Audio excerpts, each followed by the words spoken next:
Don't act like you're my mom just because you failed med school. Get out of here. You're a disgrace. She wasn't always this cruel. Since starting middle school, Amy has been going down a troubling path. Sure, it's great that she's focused on her studies and improving her grades. It's just like Amy to want to be the best at everything. But that doesn't give her the right to say whatever she wants. Even between parents and children, there are lines you shouldn't cross. It's as if she thinks it's okay to hurt people to get what she wants. I decided it was time to confront her. Well, I'm not your real mom anyway.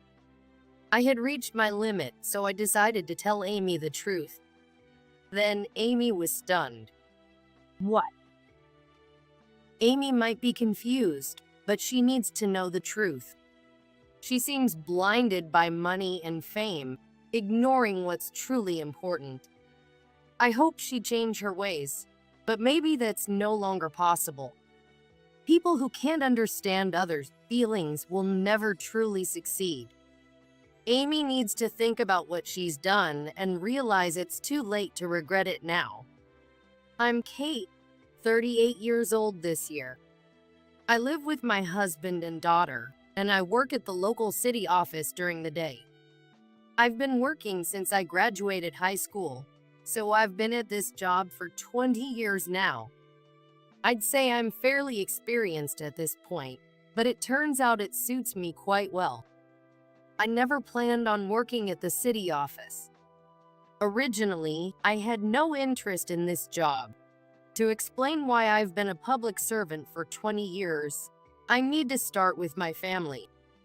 I grew up in a family of 4 with my dad, mom, and older sister, Annie.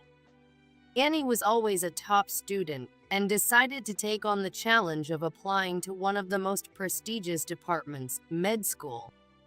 She got in on her first try, but med school is incredibly expensive.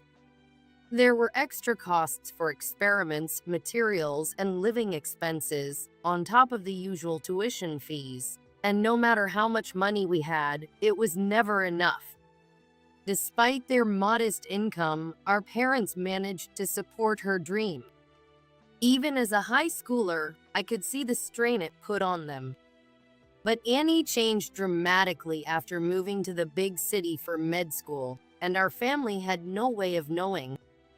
Annie, who had been dedicated to her studies throughout high school, became like a kite with its string cut, living alone in the big city. She started prioritizing fashion and socializing over studying. Every time she came home for a long break, she looked more polished.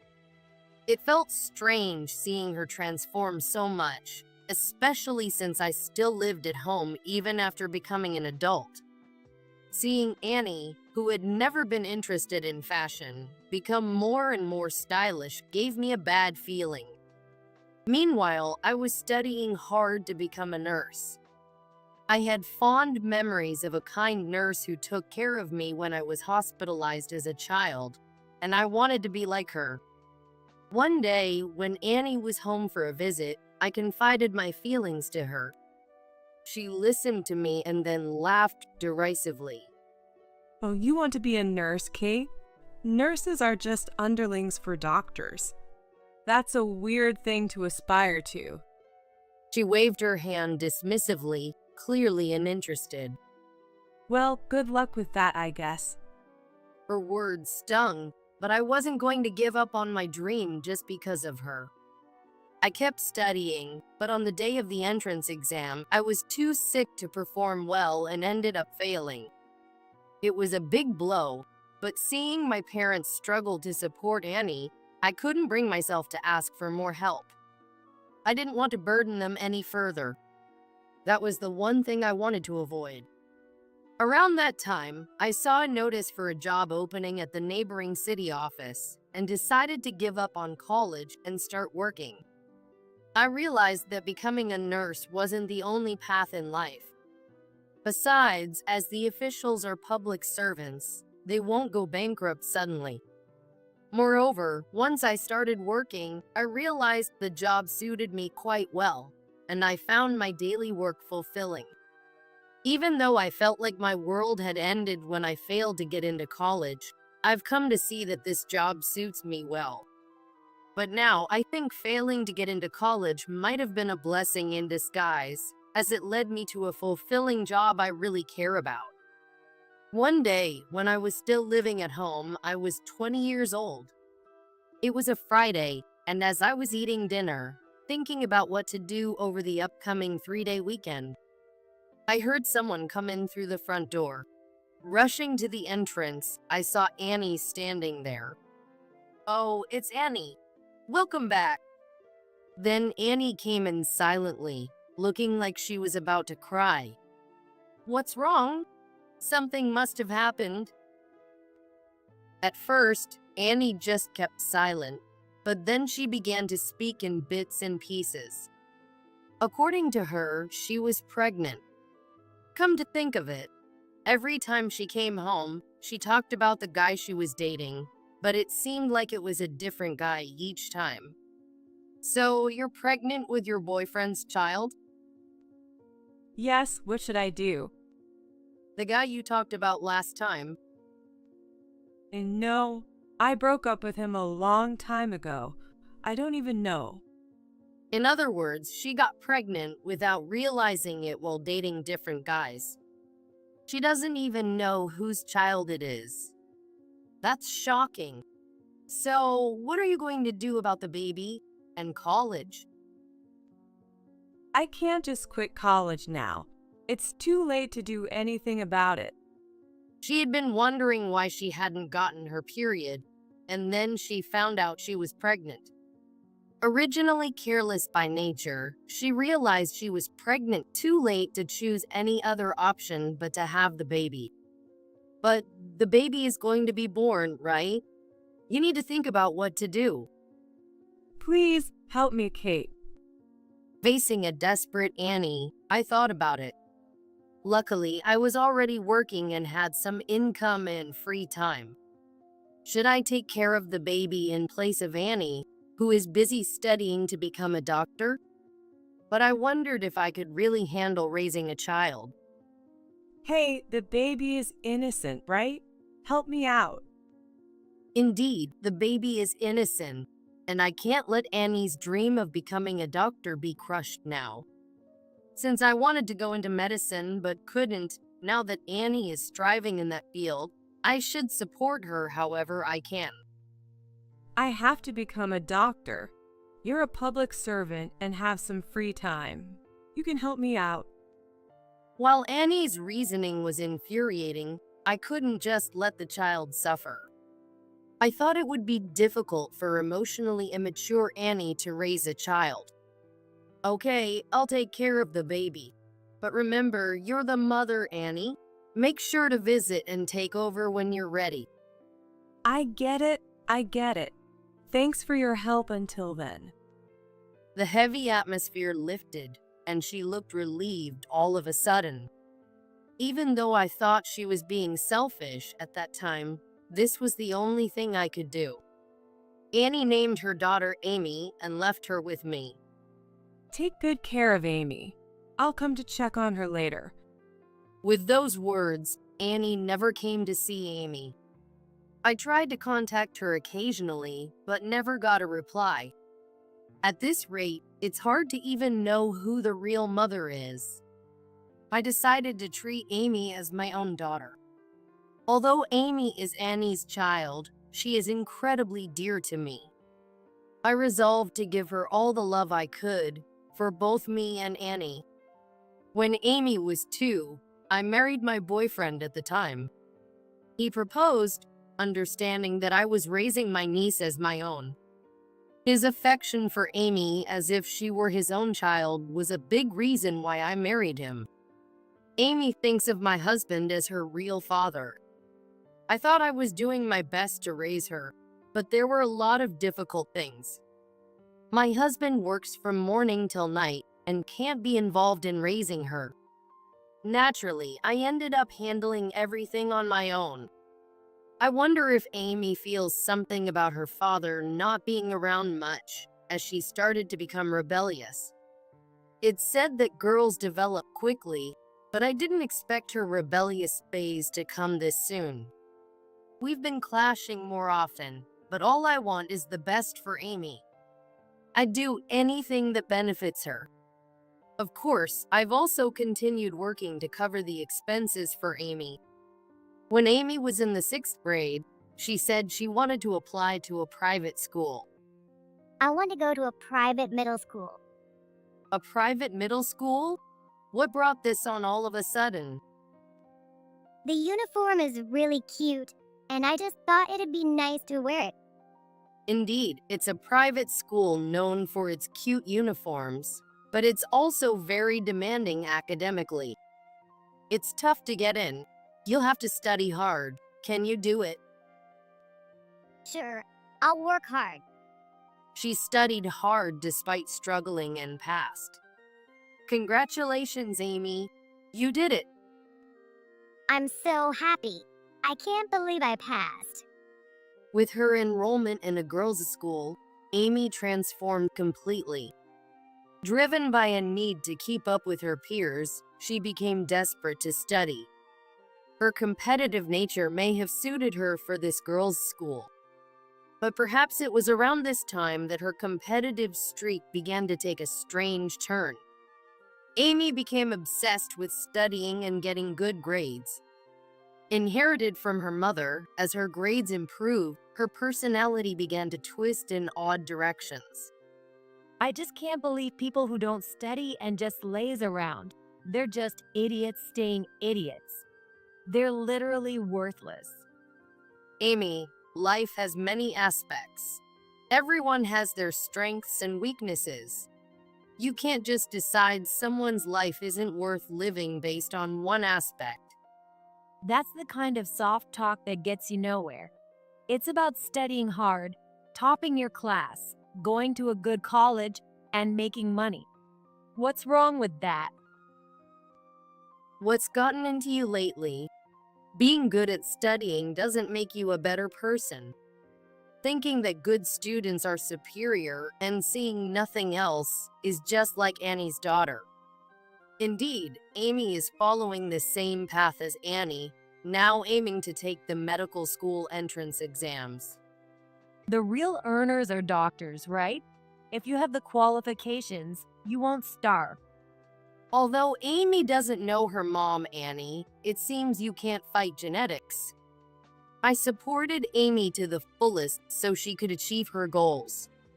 From tutoring classes to exams and the considerable expense of application fees, all were for Amy's dream. However, Amy seems to take my support for granted. Moreover, if something doesn't go her way, she takes it out on me. One day, while at her prep school, Amy called me. Hey Mom, can you come pick me up? What? What's going on all of a sudden? Did you forget your train pass? Amy usually takes the train to her prep school, so it was unusual for her to ask for a ride. No, it's just starting to drizzle. A drizzle? Oh, right. There's a fold-up umbrella in your bag. Then, I could hear Amy sighing over the phone. Like, don't you even think about what if I catch a cold? You're really clueless. This is why I hate having a dumb mom. Her attitude, completely disregarding how her words might affect others, disappointed me. But Amy, I'm at work right now and I'll be home late today. It's a busy period. What?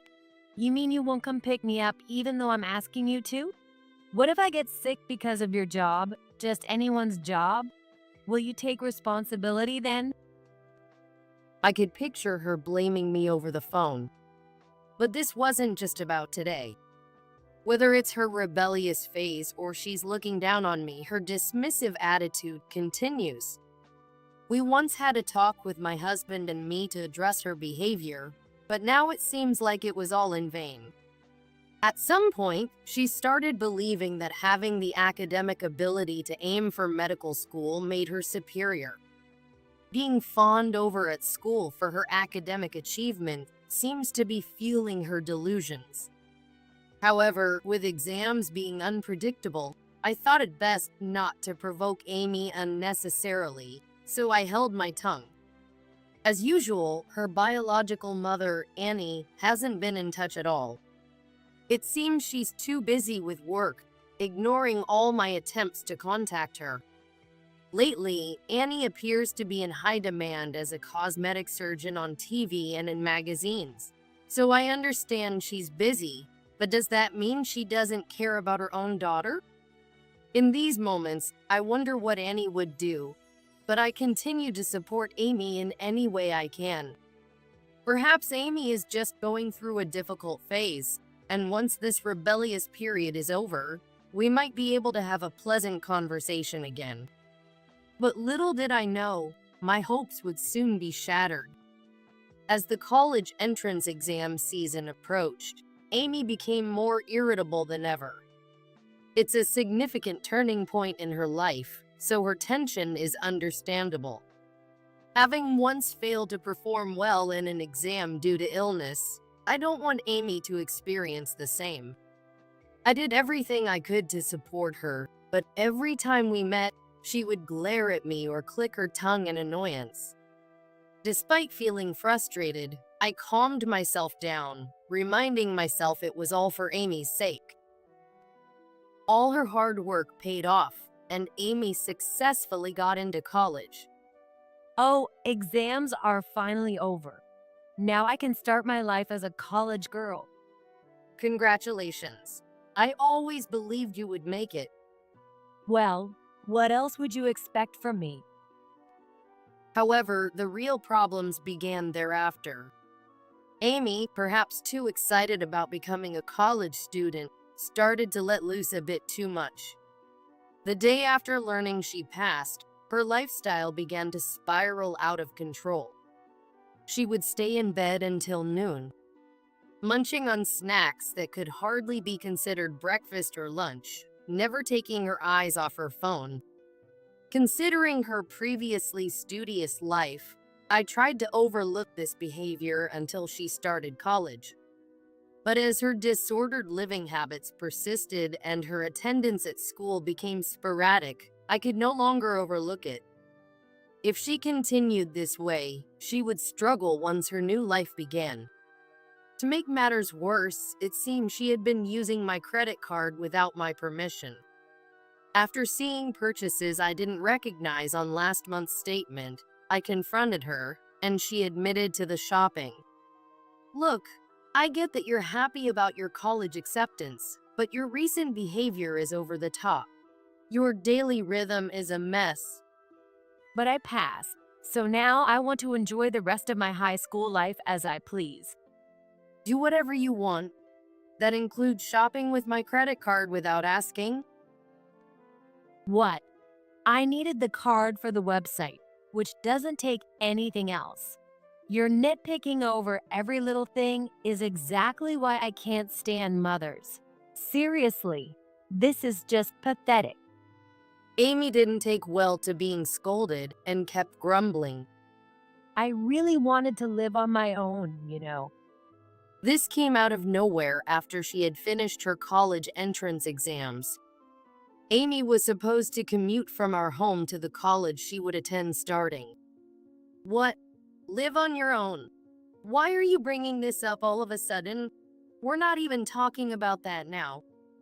I wanted to experience college life on my own terms, but since I got into a college that's commutable from home, I can't.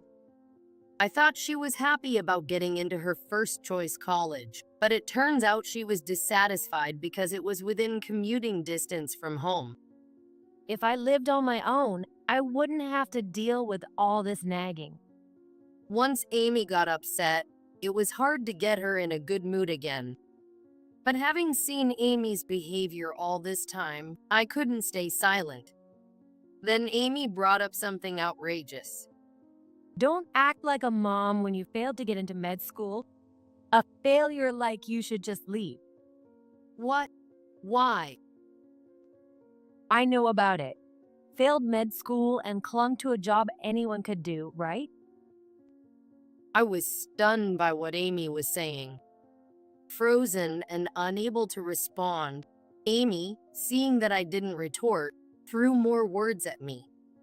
I found your name on an old exam ticket that fell out of the bookshelf. You failed med school, so don't preach to me like a big shot. The exam ticket from the college I once applied to was kept as a bitter reminder and a bookmark in my bookshelf. I never imagined Amy would find it and throw it in my face. That's irrelevant right now, isn't it? Because you act all high and mighty. If you just left, I could do whatever I want. Dad hardly ever comes home anyway, so it's practically like I'm living alone. Then Amy pointed at the front door and said to me, Come on, get out of here. It's embarrassing to be seen with someone so stupid. she was a rebellious daughter in a sulk. Should I just accept that? But I had reached my limit. I couldn't believe how carelessly she was speaking, not understanding the difference between right and wrong. It's time to tell her the truth. Maybe it's natural that I don't understand your feelings. What? What are you talking about all of a sudden? Well, I'm not your biological mother. Amy looked at me, unable to hide her shock. No wonder. Until now, I had kept silent, not wanting to hurt her. But there's no reason to keep being considerate. So, I'm not really your mom. Maybe I shouldn't have bothered doing anything for you. What? Don't understand what I'm saying? What? Are you planning to give up everything now? Don't you want to support your child as a mother? I pulled out my smartphone and said to Amy, "Want to know who your biological mother is? It's Annie. You've seen her on TV, haven't you?" What? That Annie, the cosmetic surgeon known as once in a Millennium Beauty. Yes, lately that's how she's described on TV. That woman is your biological mom. Amy looked at the smartphone in disbelief. It seemed she was looking up Annie on her phone. No, wait, why? Well, why don't you ask her that? Then, Amy started pacing around the room while holding her smartphone. But Annie lives in one of the top exclusive neighborhoods in the city, has a room just for her designer bags, and another for her beauty treatments, as said on TV. That's my real home, huh? Wait, what? You want to go live with Annie? I asked Amy. Of course, I'd rather not stay in this crummy, tiny room in a poor-looking house. A poor-looking house, huh?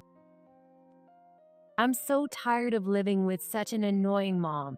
I thought if you just left, I could finally live my own life. She kept glancing at her phone as she spoke. No way that Annie is my mom? Is there really such a miraculous story? Well, you're useless to me now. Amy pointed at me and laughed. Even I couldn't take it anymore.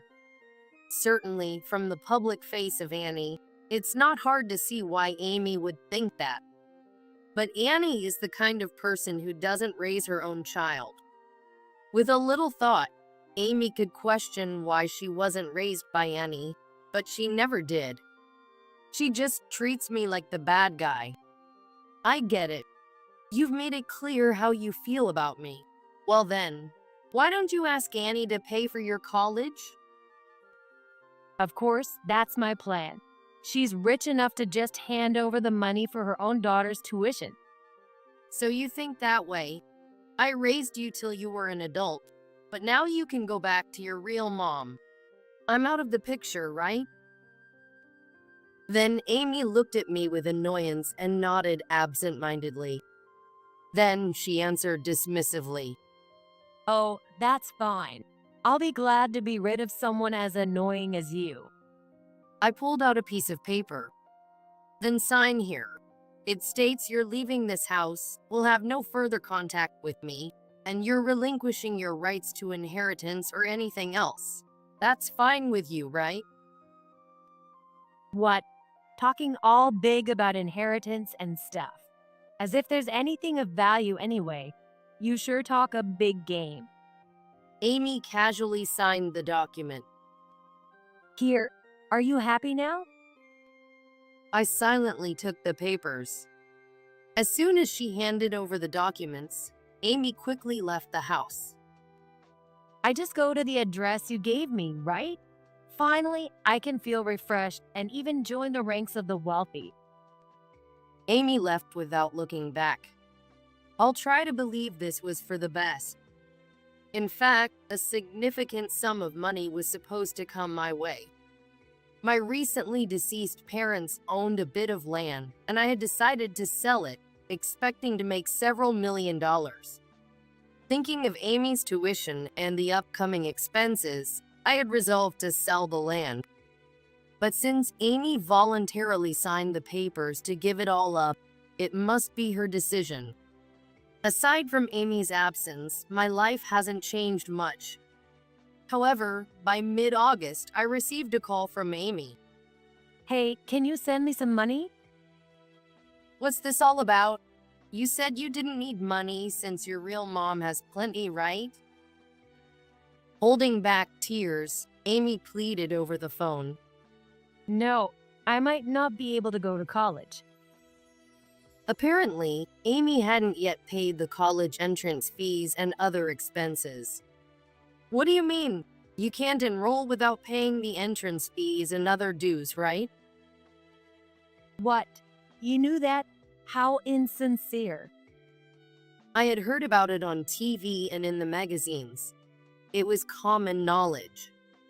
It seems that Annie's past misdeeds were exposed in a magazine that specializes in gossip, which caused her work to drastically decrease.